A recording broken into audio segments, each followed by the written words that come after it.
Hello friends, welcome to my YouTube channel Shiksha Mantra. मैं राधा चौधरी आपका स्वागत करती हूँ आपके चैनल शिक्षा मंत्र में। कैसे हैं आप लोग? आई होप सब ठीक होंगे। चलिए फ्रेंड्स, आज का जो हम टॉपिक स्टार्ट करते हैं वो है मिथिला पेंटिंग, जिसे मधुबनी पेंटिंग के नाम से भी जाना जाता है। सीटेट में आपको ईवीएस के क्वेश्चन में इससे 2 नंबर का क्वेश्चन आपको देखने को मिलता है पेपर में। तो आज हम इसकी हिस्ट्री और इसके बारे में जान लेते हैं क्या क्या है और कैसे क्वेश्चंस आपके पेपर में बनते हैं। तो जैसे मैंने आपको बोला, मिथिला पेंटिंग, जिसको मधुबनी पेंटिंग भी कहा जाता है,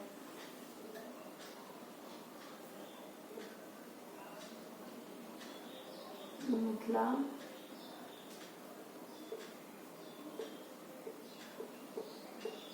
पेंटिंग, जिसे मधुबनी पेंटिंग भी कहा जाता है। देखिए, जैसे कि इसके नाम से ही पता चल रहा है मिथिला, तो यह बिहार के जो मिथिलांचल एरिया है वहां पे ये पूरा फैला हुआ है। तो जो इसका जो एरिया देखने को हमें मिलेगा, ये कहाँ पर इसका विकास ज्यादा हुआ है, तो बिहार के मिथिलांचल एरिया में। मिथिलांचल एरिया में कौन कौन सी जगह आते हैं? मिथिलांचल क्षेत्र जैसे आपका दरभंगा, मधुबनी,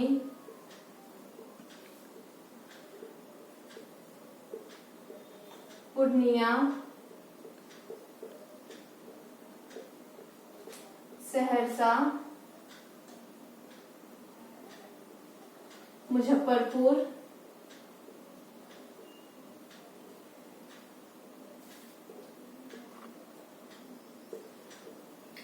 सीतामढ़ी,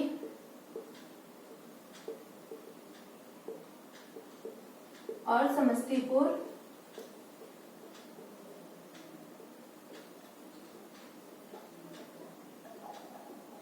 ये बिहार के वह क्षेत्र हैं जहां पर मिथिला पेंटिंग का ज्यादा फेमस है, जहां पे इनका ज्यादा विकास हुआ है। इसके अलावा बिहार के बाहर नेपाल के भी कुछ हिस्से में मिथिला पेंटिंग के बारे में देखेंगे कि वहां पे भी इसका अच्छा खासा विकास है, क्योंकि वहां पर भी हमारे जो मिथिलांचल लोग हैं वो ज्यादा रहते हैं। जैसे कि हम जानते हैं कि नेपाल पहले भारत का हिस्सा था, लेकिन पार्टीशन के बाद हमारे बिहार का कुछ हिस्सा, कुछ मिथिला भाग नेपाल में चला गया है। तो नेपाल के कुछ हिस्से में भी आपको इसके मिथिला पेंटिंग के बारे में देखने को मिलेगा। नेपाल के कुछ हिस्से जैसे जनकपुर,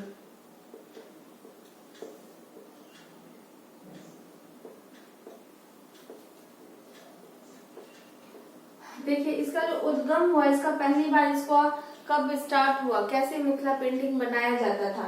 मिथिला पेंटिंग जो वैसे हमारे प्राचीन हमारा जो इतिहास है उससे देखने को मिलता है कि मिथिला पेंटिंग का जो उद्गम हुआ वो रामायण काल में हुआ। मिथिला पेंटिंग का उद्गम रामायण काल में हुआ, जब सीता जी की शादी हुई। जैसे हम जानते हैं सीता जी जो है वो मिथिला से है, मिथिला की बेटी कहा जाता है, मैथिली उनका नाम है। तो जब सीता जी का विवाह हुआ, सीता जी का जब विवाह हुआ तो राजा जनक ने आदेश दिया कि घरों में, दीवारों पे और नगर में हर जगह पे मतलब चित्रकारी बनाई जाए, घरों को सजाया जाए। तब वहाँ की जो लोकल लेडीज थी, जो वहाँ की स्त्री थी, वह पेंटिंग, कुछ चित्र बना के अपने दीवारों पे, घरों में, आंगन में, अर्पण काम में, जैसे हर शुभ काम में बिहार में आप देखेंगे वहाँ की संस्कृति है कि हर शुभ काम में अर्पण वहाँ पे दिया ही जाता है। तो छोटे छोटे चित्र बनाए गए दीवारों पे, आंगन में। तो सीता जी के विवाह के समय में इसका उद्गम हुआ।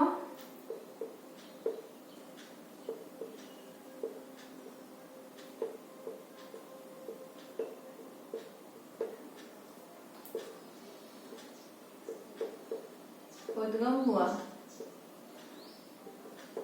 तो जैसे कि मैंने आपको बोला, ये पहले मिथिला पेंटिंग जो है गांव में कच्ची दीवारों पे बनाया जाता था। गोबर की दीवारें, मिट्टी की दीवारें होती थी, उस पे गांव की जो लेडीज थी शुभ चीजों में बनाती थी। जन्म से लेके शादी विवाह, उपनयन, मुड़न, ये सब हो, उपनयन संस्कार, इन सब में बनाया जाता था।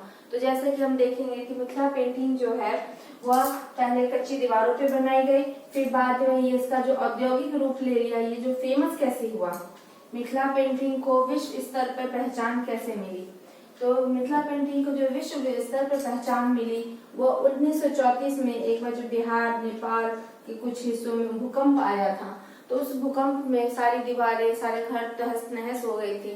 तो उस टाइम पे जो हमारे जो दरभंगा जिला के कलेक्टर थे, वो ऑफिसर थे, वो आए थे विलियम आचार्य।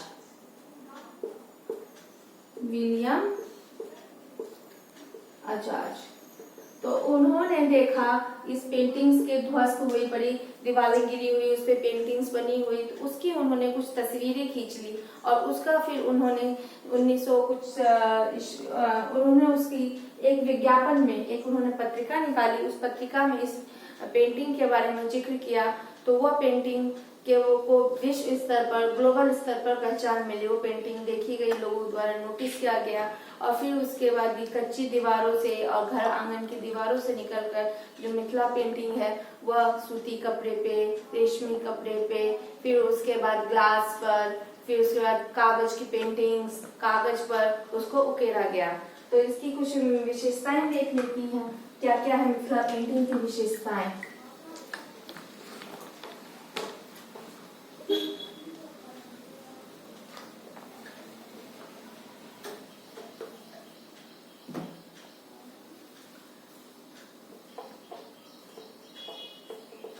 मधुबनी पेंटिंग भी जिसे कहा जाता है,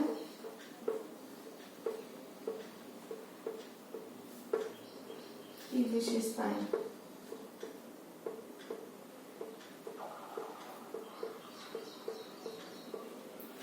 देखिए मधुबनी पेंटिंग जो है वह पहले दीवारों पे, कच्ची दीवारों पे बनाया जाता था। इसमें जो कलर यूज किया जाता है वो natural colour, organic colour use किया जाता है। तो इसमें जो रंग रोगन किया जाता है, रंग रोगन जो किया जाता है वह प्राकृतिक रंगों से किया जाता है।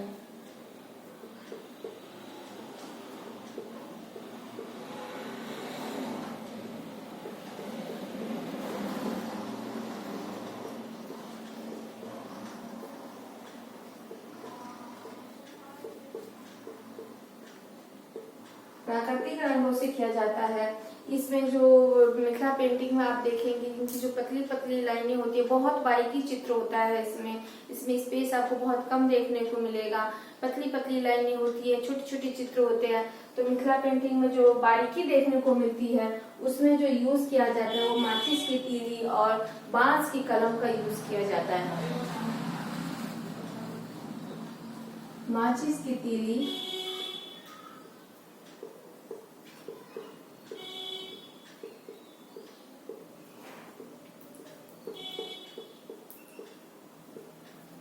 और बांस के कलम का यूज किया जाता है।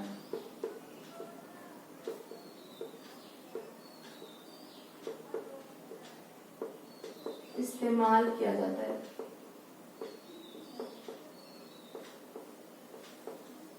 इसमें जो रंग भरे जाते हैं वो बहुत डीप कलर होते हैं, बहुत ज्यादा गहरे कलर होते हैं। लाइट कलर कम यूज किया जाता है, लेकिन लाइट कलर्स भी किया जाता है, लेकिन ज्यादा जो यूज किया जाता है वो गहरे रंग यूज किया जाता है, डीप कलर यूज किया जाता है। गहरे हरे, काले, लाल, गुलाबी,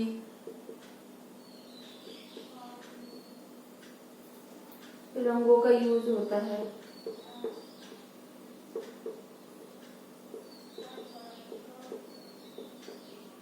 उसके बाद इसके रंगों को पक्की हो, इसके रंगों की मतलब रंग हटे नहीं, मिटे नहीं, उसके लिए उसमें बबूल का गोंद मिलाया जाता है। रंगों में जो मिलाया जाता है वो बबूल का गोंद मिलाया जाता है।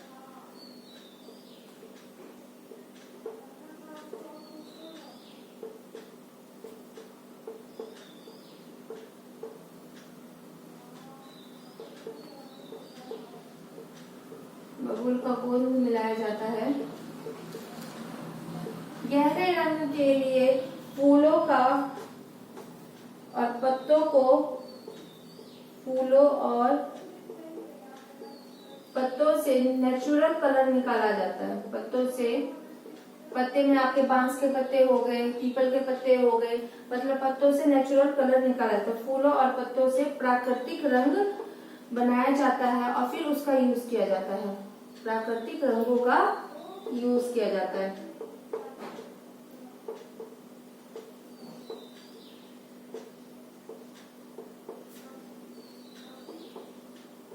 व्हाइट कलर में जो चावल होते हैं, जो कच्चे चावल होते हैं, उसको भिगो के फिर उसको पीस के उसका पेस्ट बनाया जाता है और उसका यूज किया जाता है। चावल के रंगों का यूज, घोल का यूज किया जाता है। तो आप ये पॉइंट भी लिख सकते हैं, चावल के घोल का इस्तेमाल किया जाता है।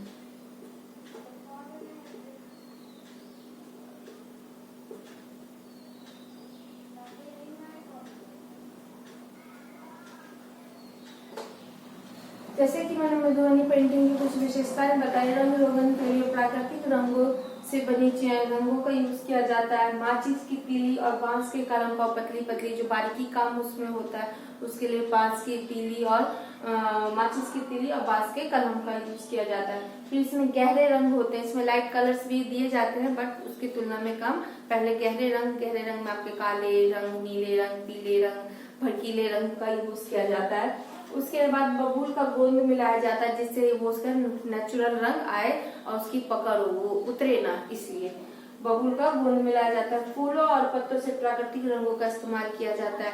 चावल को पीस कर उसका घोल तैयार किया जाता है, उससे यूज किया जाता है। तो ये सब चीजें हो गई आपकी मिथिला पेंटिंग से रिलेटेड। अब इससे कुछ और बातें जान लेते हैं।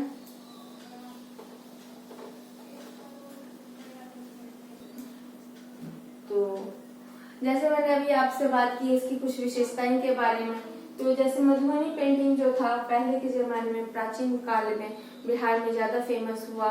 बिहार में पहले इसको कच्ची दीवारों पे बनाया जाता था। घर आंगन में गरीब जो लेडीज होती थी, जो मतलब ऐसे अपने शौक के लिए बनाती थी अपने घरों में। मिथिला पेंटिंग को ज्यादा शुभ कामों में बनाया जाता है, जैसे शादी ब्याह, कोबर, जो मिथिला में शादी होती है लड़का लड़की की, तो कोबर घर जोड़का जहाँ पर दोनों को ठहराया जाता है, वहाँ पे मिथिला पेंटिंग का ज्यादा यूज होता है शुभ चीजों में। तो जैसे मैंने आपको इसमें देखिए, मिथिला पेंटिंग में जो चित्र बनाया जाता है वो ज्यादातर प्राकृतिक चीजों का चित्र बनाया जाता है। प्राकृतिक में आपके आगे जैसे मछली, फिर उसके बाद बांस, मछली, बांस, फूल, पत्ते, देवी देवताओं के चित्र बनाए जाते हैं। देवी देवताओं के चित्र, कृष्ण भगवान से रिलेटेड ज्यादा चित्र बनाए जाते हैं। देवताओं से देवी देवताओं के चित्र, देवी देवताओं के चित्र, राधा कृष्ण, शिव पार्वती,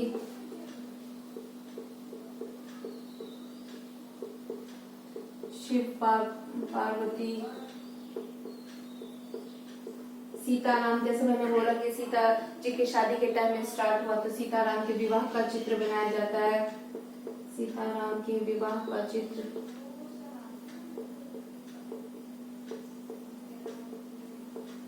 विवाह का चित्र बनाया जाता है। इसके अलावा भी बहुत सारी प्राकृतिक चीजें हैं, जैसे कि सीताराम के विवाह का चित्र, राधा कृष्ण का चित्र, शिव पार्वती का चित्र, किसी बच्चे का जन्म, जैसे कृष्ण भगवान का जब जन्म हुआ था तो कैसे नंद जी वहाँ मथुरा से नंदगांव ले गए थे, तो उसका चित्र, बहुत सारे चित्र बनाते। कभी आप मिथिला नगर जाएंगे, कभी आप बिहार जाइए तो देखिएगा कि पूरी जो बिहार की वो रेलवे स्टेशन है उसको पूरा मिथिला पेंटिंग से सजाया गया है। कि बिहार की जितनी भी सार्वजनिक जगह आप देखने जाएंगे, चाहे फिर वो आप मंदिर जाएं, चाहे आप रेलवे स्टेशन जाएं, चाहे आप एयरपोर्ट जाएं, चाहे फिर आप बाजार जाएं या फिर किसी मॉल में जाएं, कहीं भी आप बिहार में मिथिलांचल क्षेत्र में जाएंगे तो वहाँ पे आप मिथिला पेंटिंग को आसानी से पाएंगे। मिथिला के घरों में भी आप जाएंगे तो ज्यादातर आप कच्ची दीवारों पे भी, जिनके अभी भी कच्ची दीवारें हैं, जो मिट्टी के घरों में रहते हैं, वो घरों में भी बनाया जाता है। फिर भी मिथिला पेंटिंग को, मिथिला चित्र को ज्यादातर शुभ कर्मों में बताया, जैसे बनाया जाता है, जैसे तुलसी जी का विवाह होता है, देवउठानी एकादशी वाले दिन, तो उस दिन बनाया जाता है। आंगन में जो अर्पण दिया जाता है तब बनाया जाता है। फिर जब किसी नई जोड़ी की शादी होती है, जैसे किसी लड़का लड़की की, तो उस टाइम पर उनका जो कोहबर घर होता है उसमें मिथिला पेंटिंग को बनाया जाता है। तो मिथिला पेंटिंग को जैसे मैंने बताया कि दीवारों से उतर कर अब उसको सूती कपड़ों पे बनाया जाता है या रेशमी कपड़ों पे बनाया जाता है। उसके साड़ी पे, दुपट्टे पे, फिर आप धोती पे, फिर आप गले में जो मफलर लेते हैं उस पे उतारा जाता है। उसके अलावा आप देखेंगे कि उसको ग्लास पेंटिंग, ग्लास के ऊपर बनाया जाता है। ग्लास के ऊपर बनाने के साथ साथ उसको पेपर्स पे बनाया जाता है, घर में लगाया जाता है। दीवार को कहीं कहीं आप देखेंगे पूरी दीवारों को मिथिला पेंटिंग से सजाया जाता है। तो मिथिला पेंटिंग जैसे पहले शौक से बनाई जाती थी, लेकिन अब धीरे धीरे औद्योगिक रूप ले लिया है। अब इसका एक बहुत बड़ा बिजनेस हो गया, क्षेत्र हो गया है। तो जैसे मैंने आपको बताया कि पहले लेडीज बनाती थी, घर की महिलाएं बनाती थी, लेकिन अब इस जो क्षेत्र बड़ा हो गया तो अब इसमें पुरुष लोग भी शामिल हो गए हैं। अब जेंट्स लोग इसको सीखते हैं, इस कला को, और फिर इसको बनाते हैं। इसकी बहुत सारे से जुड़े हुए कुछ हमारे कलाकार हैं जिनको पद्मश्री अवार्ड भी मिला है, जैसे महादेवी जी, कर्पूरी देवी, फिर अभी फिलहाल में कुछ महीने पहले मिला था दुलारी देवी जी को पद्मश्री अवार्ड। तो इनसे जो रिलेटेड महिलाएं हैं, कलाकार हैं, उनको पद्मश्री अवार्ड मिला। जैसे कि आप देखते हैं कि हमारे दिल्ली में, फरीदाबाद में हर साल सूरजकुंड मेला लगता है। कोई भी ऐसा मेला या कोई भी ऐसा फंक्शन जहाँ पे पेंटिंग्स का हो तो वहाँ पे आप मिथिला पेंटिंग को जरूर पाएंगे। तो वहाँ पे भी आप मिथिला पेंटिंग को देखेंगे सूरजकुंड मेला में, या फिर कोई भी ऐसा आयोजन जहाँ पे पेंटिंग्स की चित्रकारी की प्रदर्शनी लगी हो तो वहाँ पे आप मिथिला पेंटिंग को जरूर देखेंगे। आप कभी जैसे कि मैंने उसमें ही देखेंगे, जैसे शिक्षा मंत्री जो मेरा चैनल है तो उसका जो लोगो है मास्क का है वो भी मिथिला पेंटिंग का है। मैं खुद मिथिला से बिलोंग करती हूँ, मधुबनी डिस्ट्रिक्ट से। तो मैंने मेरे जो उसमें लोगों में देखेंगे वो भी मिथिला पेंटिंग ही है।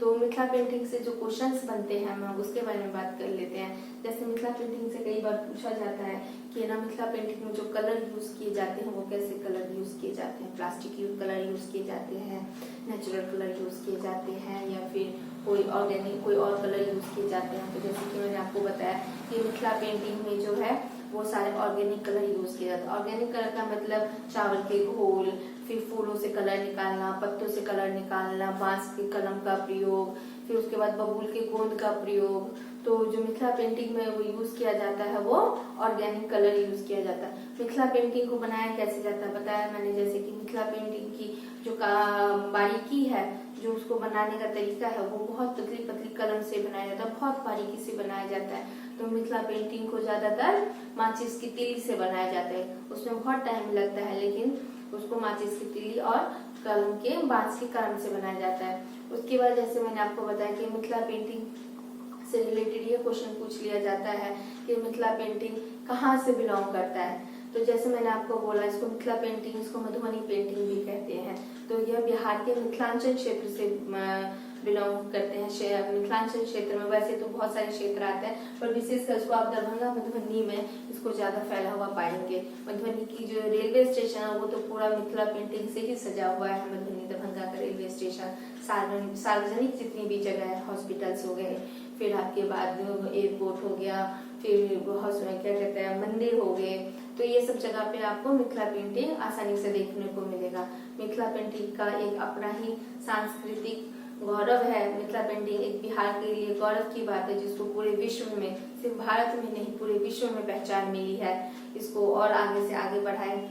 आगे मेरा ये टॉपिक यही खत्म होता है। इससे आपको सीटेट में 1 नंबर से 2 नंबर का क्वेश्चन जरूर देखने को मिलता है, जिसमें मैंने आपको बता दिया कि इसमें प्राकृतिक कलर से क्वेश्चन पूछा जाता है, कहाँ से बिलोंग करता है, इससे पूछा जाता है। फिर इसकी कुछ कलाकार, तो जैसे मैंने आपको बोला महादेवी जी, कर्पूरी देवी जी, श्यामा देवी जी, सिया देवी, फिर अभी फिलहाल में ही दुलारी देवी को अवार्ड दिया गया, पद्मश्री अवार्ड। तो हो सकता है नेक्स्ट टाइम आपको इनसे भी रिलेटेड कुछ पूछ लिया जाए, तो ये टॉपिक से पूछा जाता है। तो आज का मेरा ये टॉपिक यहीं खत्म हुआ। अब आपको मेरा टॉपिक अच्छा लगा तो आप इसको ज्यादा से ज्यादा लाइक कीजिए, शेयर कीजिए, और मेरे चैनल को देखना मत भूलिए, बेल आइकन को दबाइए। थैंक यू, धन्यवाद, जय हिंद, जय भारत।